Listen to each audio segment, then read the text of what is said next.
통해서 자녀에 관한 말씀을 함께 나누어 보았는데, 자녀는 여호와의 기업이라 선포했어요. 기업이라고 하는 것은 하나님의 선물이라고 하는 의미이고 하나님의 것이라, 그러므로 자녀를 내 것이라고 주장해서는 안 되는 것입니다. 그렇기 때문에 내 것이 아니기 때문에 부모는 자녀를 주신 이의 목적에 따라서 양육하는 것이 부모에게 주어진 사명이라 할 것입니다. 하나님께서 부모에게 주신 사명이 무엇인가 하면 자녀를 제자 삼으라는 거예요. 하나님의 말씀을 가르쳐서 자녀가 하나님의 제자가 되도록 하는 것, 이것이 부모에게 주어진 사명이라.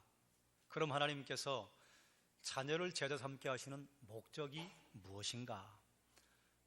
우리가 지난주에 창세기 18장 19절 말씀을 통해서 나누었는데요, 자녀를 제자 삼게 하시는 목적은 그 자녀를 통해서 천하 만민에게 복을 주게 하시려는 목적이 있으신 것입니다. 그렇기 때문에 부모님이 자녀를 제자를 삼는다고 하면요, 그들을 통해서 하나님께서는 복을 흘려보내실 것입니다. 자녀를 제자 삼는 것은 그렇기 때문에 이 세상에 하나님의 복을 흘려보내기를 원하시는 하나님의 사역에 동참하는 것입니다. 그래 지난주에 한번 부탁을 드렸던 실천사항이 있었습니다. 자녀들에게 편지를 써보십시오. 손편지를 준비를 해서 여러분에게 드렸습니다. 여러분, 자녀들에게 사랑의 편지를 써보셨습니까? 그리고 자녀들에게 어떻게 전달하셨습니까? 오늘은 어버이 주일로 지킵니다.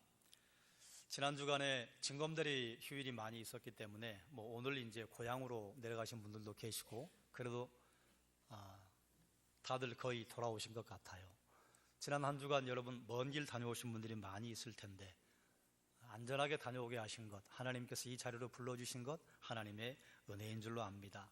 그래서 우리는 늘 하나님 앞에 감사와 찬양을 올려드릴 수밖에 없는 것입니다.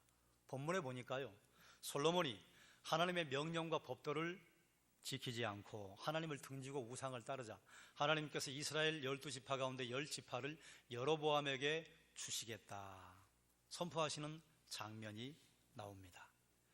본문에는요, 2명의 아버지와 2명의 아들이 등장합니다. 2명의 아버지가 누구예요? 다윗과 솔로몬입니다. 2명의 아들이 누구예요? 솔로몬과 르호보암입니다. 다윗은 그 아들 솔로몬에게 든든한 나라와 12지파로 구성된 흔들리지 않는 나라를 물려주었습니다. 그런데 그 아들 솔로몬은요, 아들 르호보암에게 한 지파밖에는 물려줄 수 없게 되었습니다. 성경에는 한 지파라고 하는데 원래는 2지파잖아요. 한 지파 물려받은 게 베냐민 지파입니다. 그럼 유다 지파는요? 유다 지파는 원래 르호보암의 가문이잖아요. 그러니까 거기는 르호보암과 함께 가는 겁니다. 당연히 거기는 이제 제외하고, 그리고 한 지파를 주셔서 남쪽 유다가 유다와 베냐민 두 지파로 구성이 된 나라를 만들게 됩니다. 그런데 르호보암이 한 지파를 물려받은 것도 그 아버지 때문이 아니라 누구 때문이에요? 할아버지 때문이에요. 르호보암은 아버지 덕을 본 게 별로 없어요. 그러면 다윗과 솔로몬의 차이가 무엇인가? 하나님께서 다윗에게 평가를 내리신 것은요, 다윗은 내 마음에 합한 자다. 왜 합했는가? 하나님의 명령과 법도를 지켜 행했던 사람이다. 다윗은 그 평생 하나님의 명령과 법도를 준수하기 위해서 몸부림쳤습니다. 그리고 이제 임종 앞두고요, 아들을 불렀어요. 아들을 부르고 이 나라를 이렇게 통치하면 너 어디를 가든지 무엇을 하든지 형통한다. 그렇게 말한 것이 열왕기상 2장 2절과 3절 말씀입니다. 함께 읽어보겠습니다. 내가 이제 세상 모든 사람이 가는 길로 가게 되었노니 너는 힘써 대장부가 되고.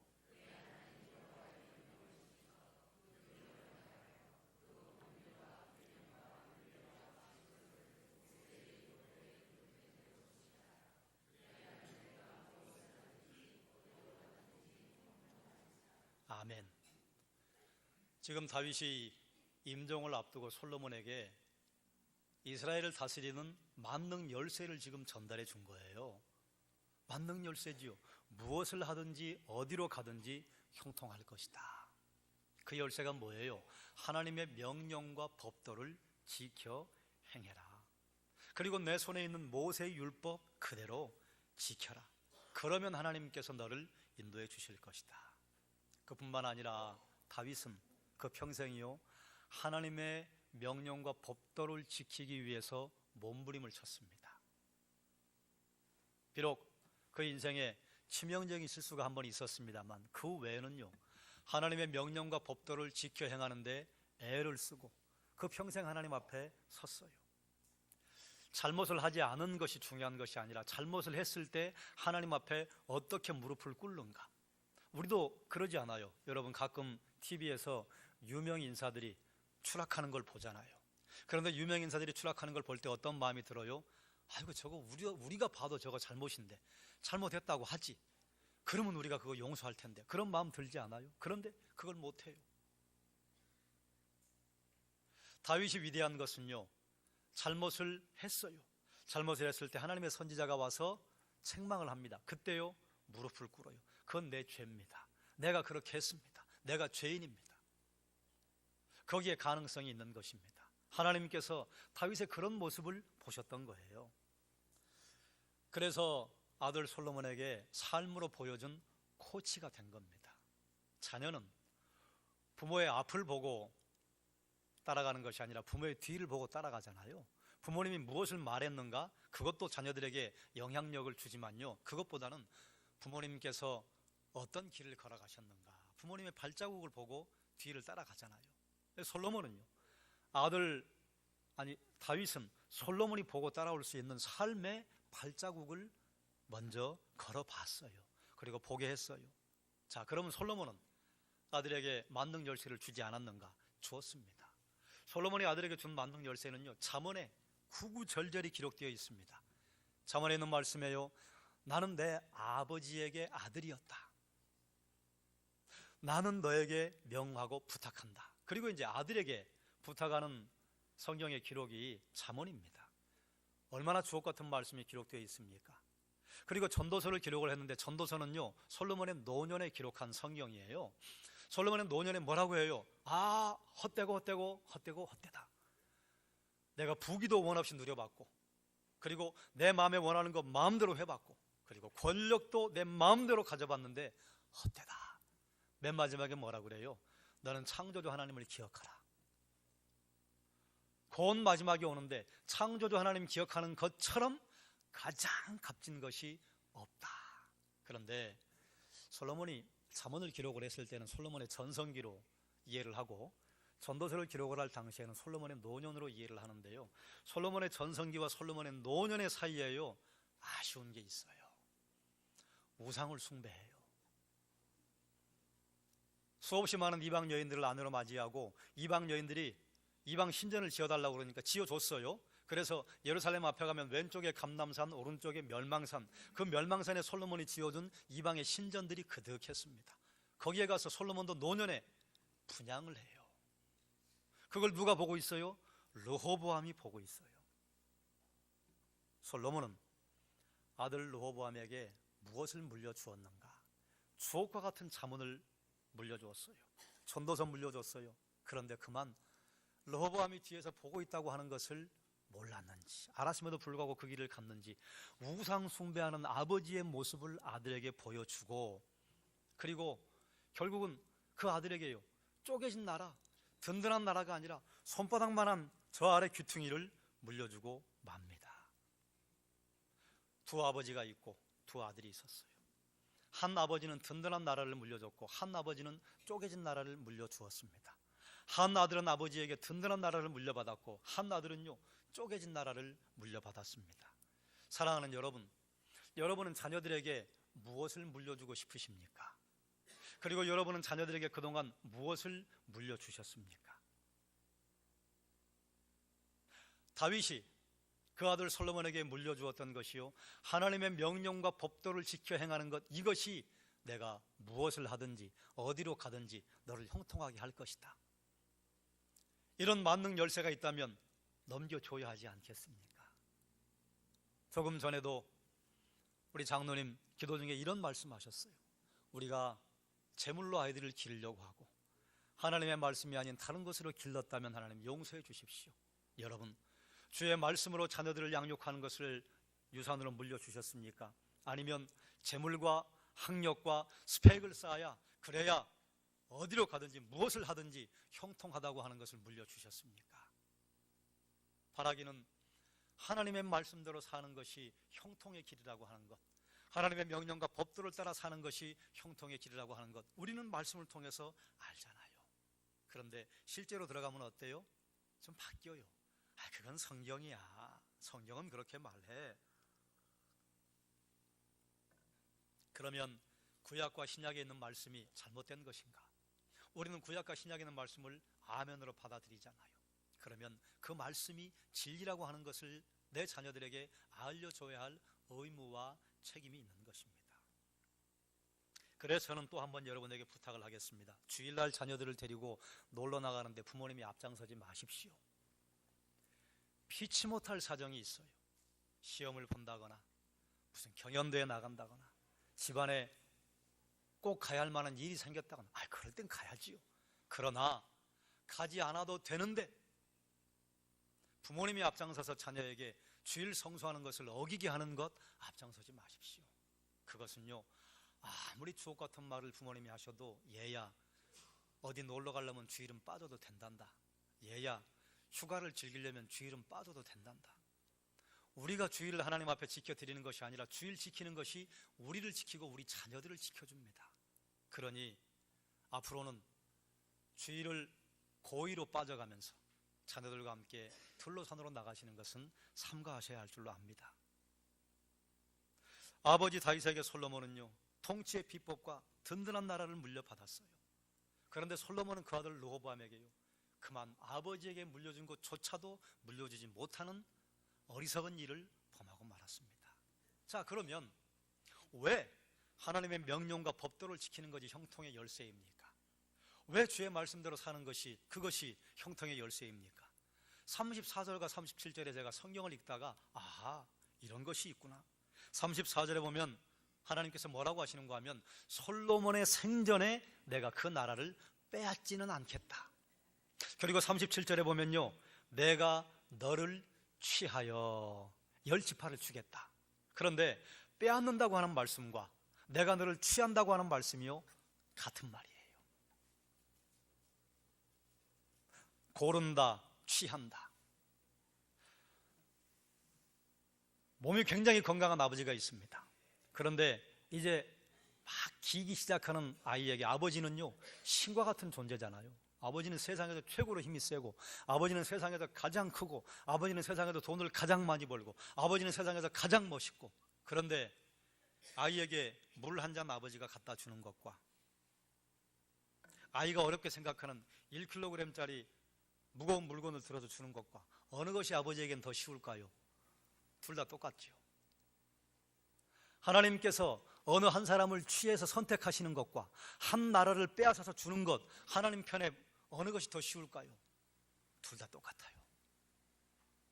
그래서 하나님께서는 나라를 빼앗아서 솔로몬의 손에 있는 것 여로보암에게 준다고 할 때 하신 말씀과, 내가 너를 선택해서 열 지파를 주겠다고 하시는, 내가 너를 선택하겠다, 내가 빼앗겠다, 이 말씀이 같은 말이에요.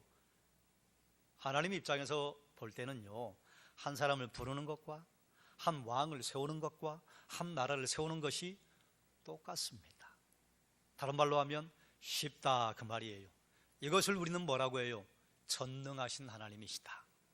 전능하시기 때문에요, 하나님의 명령과 법도를 지켜 행하는 것이 내가 무엇을 하든지 어디를 가든지 형통할 것이다 하는 말씀으로 연결이 될 수 있는 것입니다. 그러므로 사랑하는 여러분, 우리가 자녀들에게 무엇을 남겨줄 것인가? 하나님의 말씀과 하나님의 명령, 하나님의 법도를 지켜 행하는 것, 그렇게 하면 내가 무엇을 하든지 어디를 가든지 형통할 수 있다. 이것이 그야말로 전능하신 하나님을 전능하신 하나님으로 믿는 성도가 자녀들에게 전달해주는 아름다운 신앙의 유산이 될 것입니다. 부모가 누굽니까? 나를 낳으시고 길러주신 어버이를 부모라고 하잖아요. 부모님은 하나님을 대신해서, 하나님 대신이에요. 하나님을 대신해서 자녀를 양육할 책임을 받은 자이고, 자녀를 위해 기도하고 그뿐만 아니라 자녀를 위해 축복할 수 있는 영적 권세를 받은 분이 부모입니다. 부모의 책임이 뭡니까? 자녀에게 믿음의 본을 보이는 거예요. 자녀에게 하나님의 말씀을 가르쳐 지키는 거예요. 신명기부터 신약까지 계속해서 이 말씀이 흐르지 않습니까? 신명기 6장 7절 말씀 함께 읽겠습니다. 내 자녀에게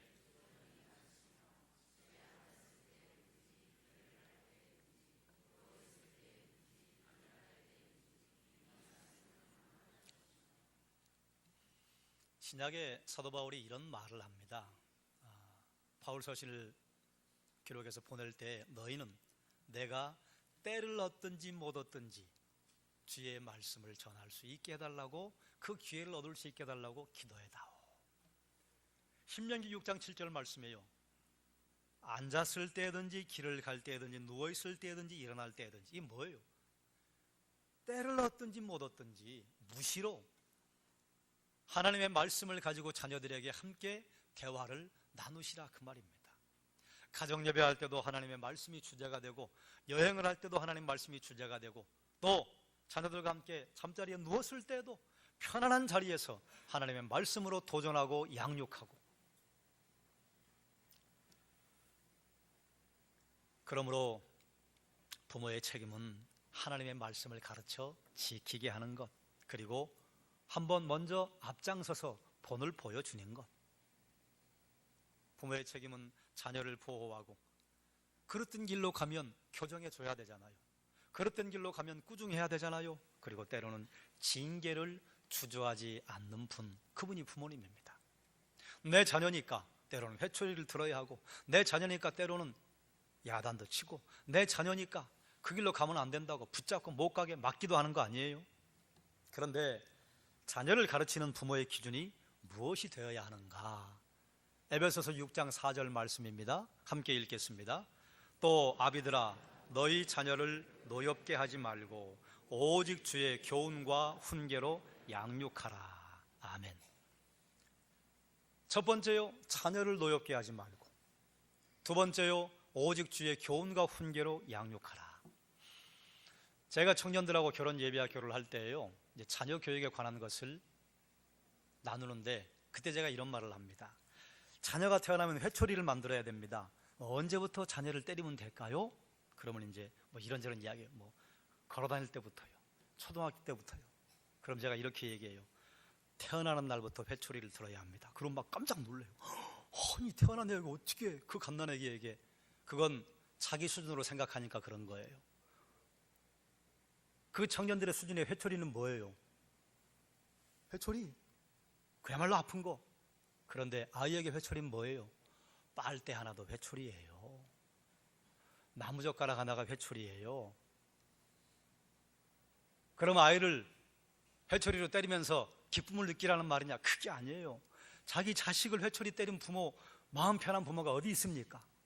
무슨 말인가 하면 자녀가 태어나자마자 아닌 건 아니라고 작은 걸 가르쳐야 한다, 그 말입니다. 그런데 대부분의 많은 부모님들은요, 작은 잘못을 했을 때는요, 놔둬요. 왜 놔둬요? 애 기죽는다고 못 건드리게 해요. 그리고 언제 회초리를 들어요? 엄마 말을 안 듣기 시작할 때부터 회초리를 들어요. 그러나 그때 회초리를 들면 때는 늦으리. 이미 때 늦었습니다. 작은 잘못을 할 때는 다 용납하다가 큰 잘못을 할 때, 그때 부모님이 몹시 심하게 하시면요, 아이가 당황스럽습니다. 왜 당황스러운 줄 아세요? 아니, 지금까지는 다 허락하다가 왜? 큰 잘못을 했을 때는 아이가 자기가 잘못한 걸 알아요. 그때는요, 혼을 내는 게 아니라 그 아이를 감싸줘야 됩니다. 알아요. 잘못했다고 그래요. 왜 회초리를 대요? 잘못을 했는데 잘못했다고 인정하지 않고, 잘못을 했는데 그것을 잘못이라고 말하지 않으면 회초리를 대야죠. 그런데 자기가 아는데요, 감싸 안아야죠. 그게 어디에서 나와요? 누가복음 15장에 나오잖아요. 탕자가 아버지한테 와서 뭐라고 그래요? 아버지, 저는 죄인입니다. 그저 품꾼 중에 하나로 여기셔서 아버지 집에서 먹고 살고만 해주시면 좋겠습니다. 아들이 죄인인 걸 알아요, 몰라요? 알아요. 그러니까 아버지가 어떻게 해요? 됐다. 된 거예요. 이제 된 거예요. 알았으니까 된 거예요. 손에 가락지를 끼워주고, 신발을 신겨주고, 옷을 입혀주고, 얘들아, 내 둘째 아들이 돌아왔다. 송아지 잡아라, 잔치하잖아요. 그런데 자녀에게 회초리를 대면 안 되는 때가 있습니다. 또 제가 물어봐요. 언제 그럴까요? 그러면 이제 이런저런 나이를 이야기해요. 그런데 다 달라요. 어린아이들은 엄마나 아빠가 회초리를 대고 야단을 쳐도 엄마가 안아주면요, 엄마의 가슴팍으로 막 머리를 디밀고 들어와서 울어요. 그런데요, 어느 순간에 엄마에게 혼나거나 아버지에게 회초리를 맞았는데 엄마가 안아줬더니 엄마를 밀칠 때가 옵니다. 애가 막 노여워할 때가 있어요. 그때는 회초리를 들면 안 돼요. 그때는요, 말을 해야 돼요. 그런데 대개 꽤 많은 엄마들이 말로 해야 할 때 회초리를 듭니다. 그럼 이제 서로 상처만 받는 거죠. 그게 자녀를 노엽게 하지 않는 것입니다. 그리고 무엇을 가지고 양육해요? 주의 교훈과 훈계로 양육하라. 그러니 따라하십시오. 인격적으로. 또 따라하셔요. 주의 말씀으로. 또 따라하세요. 주님 안에서. 이것이 자녀를 양육해야 하는 하나님께서 우리에게 주신 원칙입니다. 그러면 자녀들은요, 자녀들의 의무가 있어요. 뭐예요? 우리가 다 잘 아시는 말씀 아니에요? 따라하십시다. 내 부모를 공경하라. 어떻게 공경할까요? 어떻게 공경할 것인가 하는 것이 에베소서 6장과 잠언 22장에 나와 있는데, 감사하게도 우리가 오늘 성시 교독한 98번 어버이 주일 이 성시 교독문이요, 에베소서 6장과 잠언 22장을 서로 조합해 놓은 겁니다. 잠언 22장은 뭐라고 말하느냐? 아비의 말을 청종해라. 아버지가 말씀하시면 무겁게 들으라. 이게 부모를 공경하는 것이라. 또 뭐라고 말하는가 하면 내 늙은 어미를 경히 여기지 말라. 어머니가 나이가 드셨다고 무시하지 말라 그 말이에요. 가볍게 여기지 말라 그 말이에요. 또 그 다음 뭐라 해요? 부모를 즐겁고 기쁘게 할 것. 제가 아는 목사님 한 분이 우리 같은 노예인데요, 그 어머님이 치매가 와서 이제 그냥 누워 계셔요. 그런데 저보다 선배죠. 저보다 나이가 많습니다. 그런데 한 번은 이제 그 목사님 사모님하고 이야기를 하다가 우리 목사님은요, 엄마 앞에서 춤춰요. 근데 자기가 봐도 이해가 안 되는 만큼 엄마 앞에만 가면 아기가 된대요. 그럼 그 목사님이 지금 이제 50대 중반입니다. 그런데 치매에 걸려 누워있는 그 어머니 앞에만 가면요, 춤을 추고 막 돌아다닌대요. 그러면 엄마가 웃는데요. 그 얘기를 해주시는데 그 목사님 다시 보였습니다. 뭐 그전에도 훌륭한 목사님이셨는데 그런다 그 말이에요. 그런데 여러분, 사랑의 5가지 언어라고 한 책을 보신 적이 있으십니까? 게리 체프먼이라고 하는 사람이 연구를 하고 이제 사랑의 5가지 언어라고 하는 책을 썼는데, 사람들이 서로 사랑한다고 하는데 문제가 생기더라. 그 왜 문제가 생기는가? 사람들이 사랑하는 언어가 5가지가 있더라. 평생 연구한 걸 책으로 냈어요. 칭찬하는 말, 함께하는 시간, 선물, 봉사, 스킨십. 이런 언어가 있어요. 그런데 건강한 가정, 순기능적인 가정에서 자란 아이는요, 5가지 언어를 다 구사합니다. 그런데 가정의 분위기가 건강하지 못하고 역기능적인 가정에서 부모님의 사랑을 충분히 받지 못하고 자란 자녀들은요, 사랑의 언어가요 1개나 2개밖에 없습니다. 그리고 부모의 사랑을 경험해보지 못한 고아들, 그리고 어렸을 때 부모에게 버림받은 아이들은요, 사랑의 언어를 구사할 줄 모릅니다. 그래서 수없이 많은 사람들이 사랑한다고 와서 이야기하는데 자기는 이렇게 느끼는 거예요. 나는 사랑받은 적이 없어. 그래서 부모님을 즐겁고 기쁘시게 할 것, 이걸 어떻게 하느냐? 부모님도 사랑의 언어가 있습니다.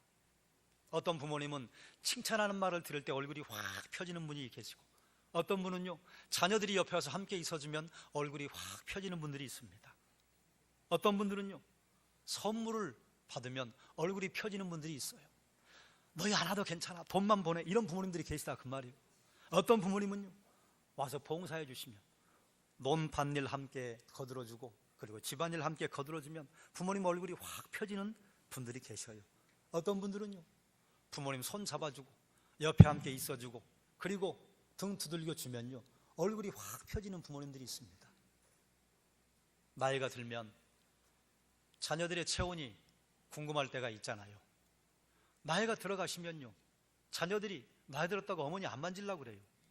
아버지 안 만지려고 그래요. 그런데 어떤 부모님은 자녀들이 와서 아버지 어머니 손 만져주고 그리고 그 볼에 얼굴 비벼주고 그리고 함께 팔짱 끼고 돌아다녀주면 그러면요 그걸 어떻게 구분해요? 구분하고 말 것도 없어요. 아버지와 어머니 얼굴에 미소가 싹 던져요. 그게 그분이 좋아하는 거예요. 그러니까 부모를 어떻게 즐겁고 기쁘게 할 것이냐, 부모님께서 좋아하시는 것으로. 어떤 부모님은 자녀가 옆에 있는 걸 기쁘고 즐거워하시는데 자녀들이 도통 시간을 내지 않고 부모님에게 용돈만 보내드린다면 그럼 자녀 입장에서는 최선을 다한 거잖아요. 근데 부모님 입장에서는요 마음이 서운하다 그 말이에요. 부모님을 어떻게 즐겁고 기쁘게 할 것인가, 부모님의 사랑의 언어가 무엇인가. 그리고 잠언 22장은 또 이렇게 말해요. 음녀나 이방 여인을 취하지 말고 술을 찾거나 즐기지 말아라. 부모를 기쁘게 해드리는 게 뭐예요? 자녀가 잘 사는 거예요. 그런데 여기 음녀나 이방 여인을 취하지 말아라. 음녀나 이방 여인을 취하면 어떻게 돼요? 그 집안 깨는 거 아니에요? 자녀가 집안 깨는 것처럼 부모의 가슴에 못 박히는 게 어디 있습니까? 술을 찾거나 즐기지 말아라. 이게 뭘 말하는 거 하면 즐거움이 가정에 있는데, 즐거움이 집안에 있는데 자꾸 술을 찾아 나가는 거예요. 이건 뭐예요? 외부에서 자극이 들어와야 기쁨을 여기는 것. 결국은 나중에 어떻게 됩니까? 중독됩니다. 중독돼서 그 몸도 망치고 가정도 망치면 그게 부모에게 불효라 그 말이죠.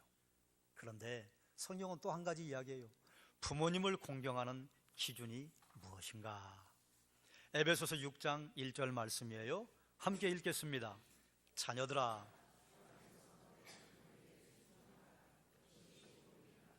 아멘. 자녀들아, 주 안에서 너희 부모에게 순종하라. 이것이 옳으니라. 주 안에서입니다. 부모님이 요청하시는 것이 주의 뜻에 위배될 때는 지혜롭게 반응해야 할 필요가 있죠. 그래서 역시 이것도 자녀가 부모에게 공경하기를 다하는 것이요, 인격적으로 주님 안에서 주님의 말씀으로 해요. 그런데 이제 이런 이야기를 하다 보면 부모님은요 이런 이야기를 하는 일이 없어요. 아이고 내 자식이 이 녀석은 좋고 이 녀석은 덜 떨어지고 이 녀석은 모자르고 이 녀석은 정말로 괜찮고 이렇게 말하는 부모님들이요 거의 없습니다. 그렇게 하다고 하더라도 부모님의 마음은 어디로 가는가 하면 좀 못난 자식, 좀 다른 자녀들보다 못 살고 다른 자녀들보다 조금 부족하게 하는 자녀에게 늘 마음이 가잖아요. 그런데 자녀들은요, 난 부모님에게 상처받았어요. 난 부모님이 이렇게 나에게 했어요. 그래서 나요 이제 끊고 살래요. 이런 자녀들이 가끔 있습니다. 미국의 텍사스에서 어떤 남자가 아내와 내 자녀를 버려두고 캘리포니아로 가서 30년 동안 열심히 호의호식하고 잘 살았답니다. 이건 이런 말이에요. 여러분의 고향을 말하면 여러분의 고향이 깡촌이 되니까 여러분 굉장히 실망하실 테니까 제 고향이 전라남도 무안군 운남면 내리 신월입니다. 그러니까 그 신월리에 있는 깡촌에 있는 어떤 남자가 아내와 내 자녀를 버려두고 서울 와가지고 잘 먹고 잘 살았다 그 말이 텍사스에서 캘리포니아 가서 30년 동안 자기만 위해 잘 살았다 그 말이에요. 그런데 이제 죽었어요. 돈 한 푼 없이 죽었습니다. 유언을 남겼어요. 이 아버지가 자기 시신을 고향에 묻어달라고 유언을 남겼어요. 그런 이걸 이제 유족에게 전달해야 되잖아요. 이 소식을 들은 자식들이요 노발대발.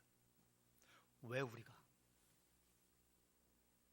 우리를 버려두고 30년 동안 한 번도 찾아오지 않고 그렇게 잘 살았다고 얘기 들었는데 한 푼도 남겨주지 않고 왜 우리가? 그리고 그 사람이 우리와 무슨 상관이 있어? 아버지라고 부르지도 않았어요. 그 사람 우리에게 해준 게 뭔데? 그 사람 때문에 어머니와 우리가 얼마나 큰 고생을 했는데 왜 우리가 그 사람의 시신을 수습하는데 돈을 써야 돼? 그런데 교회 다니는 큰 아들이 동생들의 불평을 들으면서 혼자 일어났어요. 아버지의 시신을 운구하려면 돈이 들어가잖아요. 텍사스 그 깡촌에서 무슨 돈이 있어요. 그래서 자기가 쓰고 있던 트랙터와 농기계를 저당을 잡혀서 돈을 빌려서 아버지 장례를 치렀습니다. 여전히 동생들은 형한테 불만이 많죠.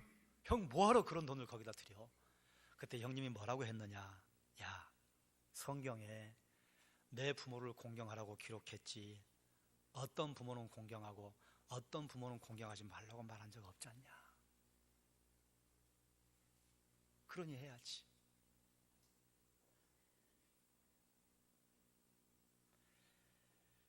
부모님이 생전에 있는 분들은 부모님에게 사랑의 편지를 써보십시오.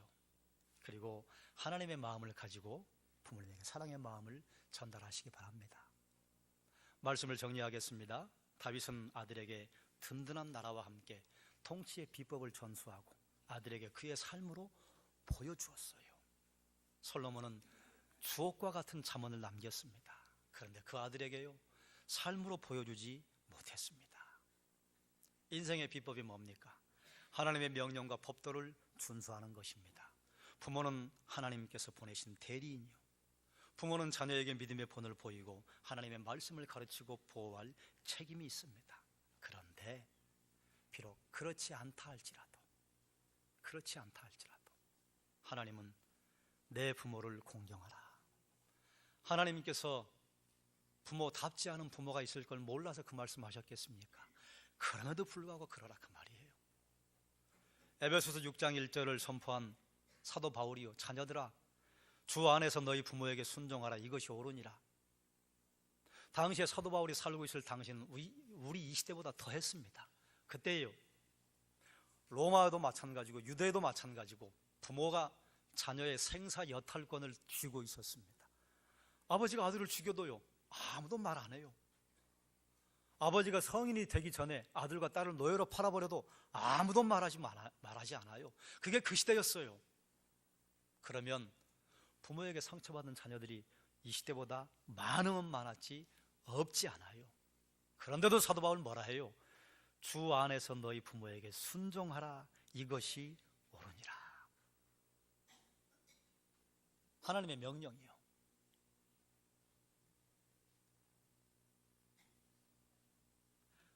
어떤 아들이 어머니에게 이제 선물을 준비하려고 이제 물건을 사러 갔어요. 속옷을 이제 어머니 사드리려고. 이제 어머니 속옷 사러 왔다고 그러니까 당연히 물을 거 아니에요. 사이즈가 어떻게 됩니까? 그러니까 아들이 엄마의 사이즈를 알 길이 없어요. 그래서 대충 보니까 좀 중간 사이즈 됩니다. 그래서 중간 걸 골라가지고 갖다 드렸어. 엄마가 입어보니까 찢어지려고 그래. 왜 그래요? 여러분 아시잖아요. 중간쯤 보여도 이 옷을 이렇게 들춰보면 나이살이 여기저기 이렇게 꾸역꾸역 들어가 있잖아요. 아들이 그걸 알 길이 없으니까 중간 사이즈 됩니다. 그런데도 어머님이요, 아들이 찢어질 것 같은 속옷을 가지고 왔어도 행복하고 기쁘셔서 그걸 막 자랑하고 다니고 백화점 가서 다시 바꾸셨어요. 자기 몸에 맞는 걸로. 아들이 요즘 백화점에서 사면 교환하라고 영수증 다 넣어드리잖아요. 바꿨다 그 말이에요. 비록 몸에 맞지 않는 속옷을 사왔어도 부모님의 마음은 한없이 기쁘고 한없이 행복하고 한없이 감사가 되잖아요. 사랑하는 여러분, 이미 부모님이 하늘나라 가신 분들은 뭐 어쩝니까?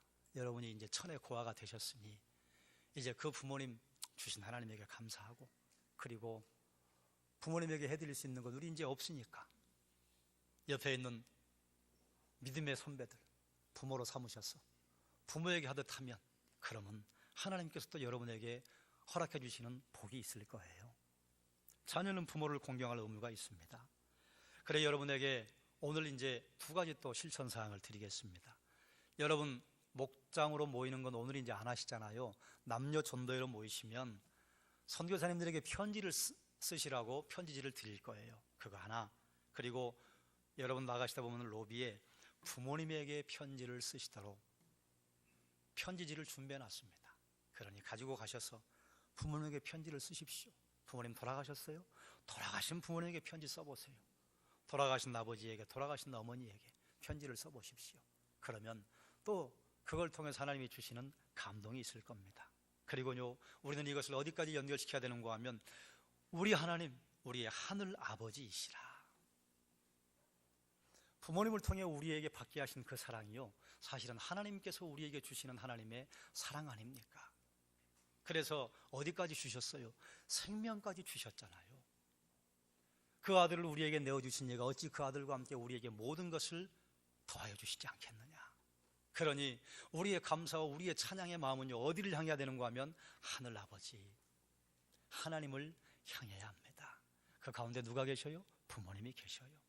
아울러 하늘 아버지에게 감사와 찬양 함께 올려드리시고, 이제 내일 어버이날 아닙니까? 어버이날 의미 있게 보내시기를 주의 이름으로 축원합니다. 기도하겠습니다. 하나님, 부모님은 하나님 대신입니다. 그러므로 그것이 부모에게 사명이 되고 책임이 되고, 그러므로 그것이 자녀에게 의무가 되고 책임이 되는 것입니다.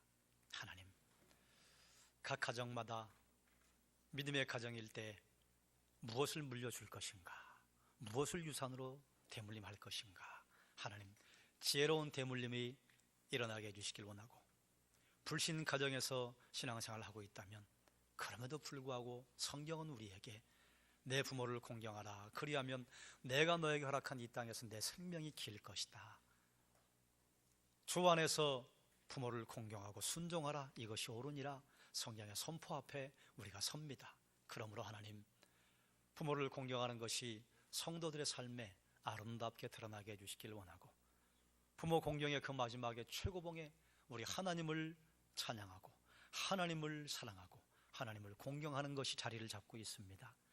사랑하는 성도들의 가정에 아름다운 공경과 아름다운 사랑과 하나님 앞에 드려지는 감사와 찬양이 넘쳐나게 하여 주시옵소서. 예수님의 이름으로 기도드리옵나이다. 아멘.